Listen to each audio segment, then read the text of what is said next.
જય શ્રી કૃષ્ણ ફ્રેન્ડ્સ, આજે મારા મમ્મી તમારી સાથે શેર કરશે પાણીપુરીનો વિડીયો.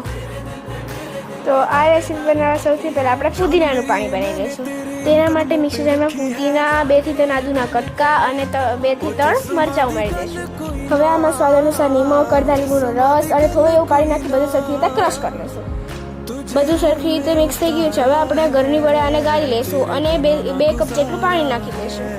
ત્યારબાદ પાણીને ટેસ્ટી બનાવવા 1 ચમચી આમચૂર પાવડર અને ચાટ મસાલો ઉમેરી દઈશું. હવે આપણે લસણનું પાણી બનાવશું. એના માટે મિક્સર જારમાં 8 થી 10 લસણની કળી, 1 ચમચી લાલ મરચું અને સ્વાદ અનુસાર નિમક ઉમેરી દઈશું.